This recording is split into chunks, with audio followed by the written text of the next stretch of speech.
There's something. Well, I mean, the other reason why I played through that game so much is because there's something oddly compelling about it, and I have been thinking a lot about that game and troubling you in your sleep. Yeah, like that game, tossing and turning at night. Yeah, why do I keep playing it? Like, why do I keep playing it when it's like I'm not like somehow like all of a sudden like no, this game's awesome. Like no, the game has like pretty serious and pretty obvious problems. Yeah, but Diac's in your head, man.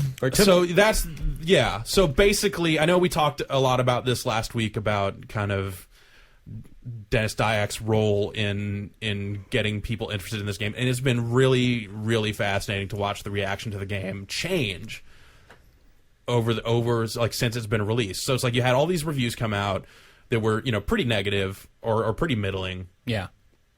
So there was a lot of people that took it upon themselves at that point to start laughing at Dennis Diac, which I think is pretty bad. Just like, oh, you worked at this game forever and it sucks. It's like, no, it doesn't suck.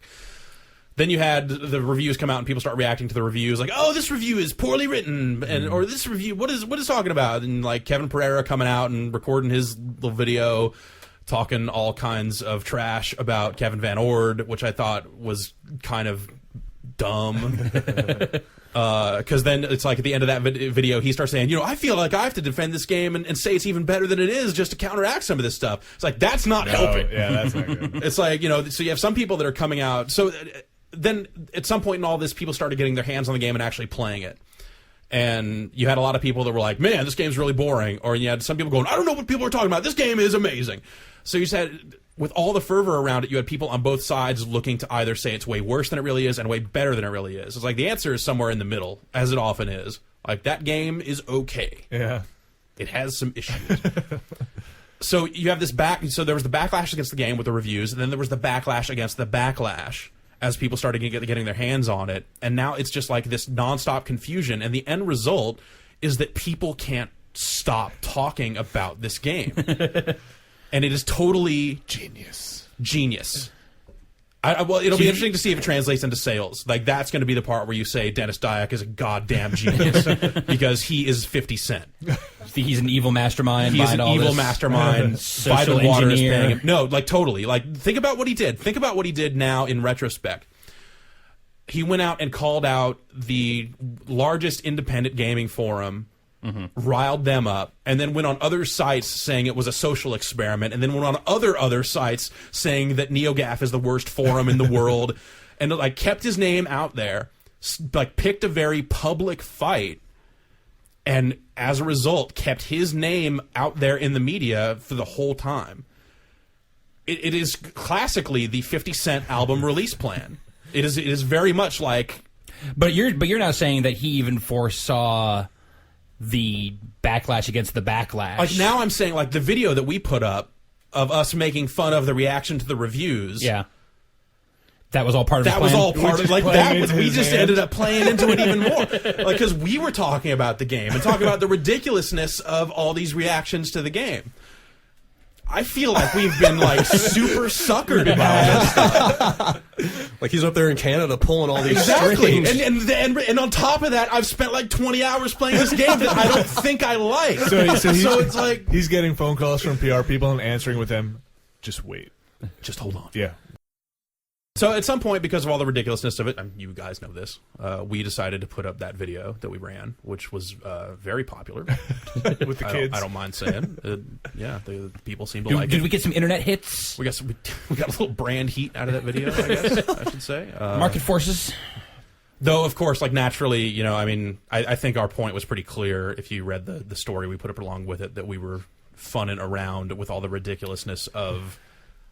we were taking on all comers. We were taking on all comers on all sides of said conflict, like, very deliberately. And then, of course, like, people that should know better, like people on message boards, were like, "Oh man, they're trying to start a fight with Kevin Van Ord." Like, that's It's true, though. I would fight Kevin Van Ord. I would like to watch you fight Kevin Van Ord, but no, of course, like, this whole thing. We love like, the thing that we didn't say is that, like, my whole idea for that video came out of me talking to Kevin Van Ord about it. Yeah. About, like, the ridiculousness of the reaction, and, like, talking to Giancarlo as well about some of the message board nonsense that had been happening. And I think it was like that Kevin Pereira video that pushed me over the edge. I was like, this has just gotten so stupid. Like, if we don't say something about how stupid this is, then someone else is going to. So, But to be clear, we are definitely friendly with most of the people mentioned in that video. yeah, Gerald Valoria, watch it. Brad, you wrote a little something about the continued drama between Square Enix and Techmo. Well, I don't think that's continuing anymore. I think that's done. That was the end of the drama. Well, it's like, I guess Tecmo finally responded to Square's questions. It's like, well, if you are talking to Koei, then say it to us that you think that that's better than partnering with us. Just say it out loud. Say it out loud so everyone's talking to my lapel.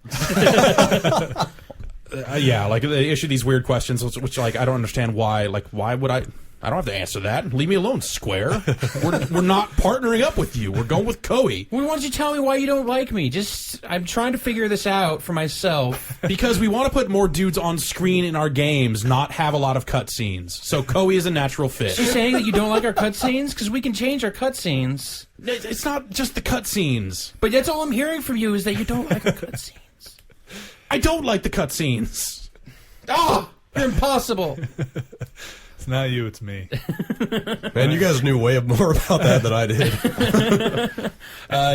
Don't know. It very much seems like weird. One of those sites, Defamer, had a bit of follow-up on this. He came out and said that he would really like to make a Guitar Hero movie, which seems like a terrible idea. And not just because it's him. I just think that's a horrible idea. You know how that would go. It's the wizard. Exactly. Like, actually, in the story that I wrote about this, I pretty much wrote the plot. It's kid gets really good at Guitar Hero, then finds himself in a situation where he's going to see his favorite band that's in the game, and the guitarist can't perform, and then he goes up on stage and fills in, and then becomes a rock star and whirlwind Coke party nakedness, except Disney would put it out or something. I believe Ratner had a basic pitch, and it basically sounded like The Wizard. It's the wizard. Oh, so like less of like get in with real rock stars, more like actually about the game. Like go He's going to cross play country. world tour at the end of the movie, and he's going to blow everybody away. First person to play world tour. Oh! That's Dude, there's a raccoon suit in Guitar Hero World Tour. Look at that. Maybe there is.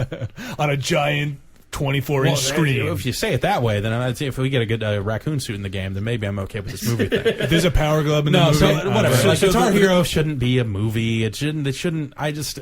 So the quote, though, the main thing that he said was that Activision probably wouldn't let this happen as long as the Guitar Hero is making money, because they don't want him mucking around with the they're not Guitar desperate Hero enough band. to try and eke out a movie or lunch boxes or any of that merchandising crap yet. So, like, his whole thing was like, so the takeaway there is let's all keep buying Guitar Hero so that they never make a movie based on it. I find flaw in that logic. I think. But it revealed some characters and some details about the story mode stuff. 2 story modes. Yeah, 2 story modes, one for MK, one for DC. I assume that Shao Kahn will be the MK boss and that Darkseid will be the DC boss. Let's give up the list. If we're gonna go. Yeah, through so it was like 4. It was 4 more characters that hadn't been confirmed. So now it's So the full Mortal Kombat list is Baraka, Jax, Kano, Kitana, Liu Kang, Raiden. I think you should say it like in a more Mortal Kombat announcer voice. Scorpion. Liu Kang, Raiden, Shang Tsung, Shao Kahn, Sonya, Sub-Zero. All right. So what does the DC announcer sound like? There is no DC announcer. It's You just don't the have Mortal Kombat. like a voice in your head for what the DC announcer Batman, should be? Batman, Catwoman, Darkseid. It's what it is. It's the Later on at the Hall of Justice. it's the Captain America and the Avengers. Yeah, it's that right. voice, or like the I can't move from the Captain America game. That is a Marvel game. I Thank know, you very but much.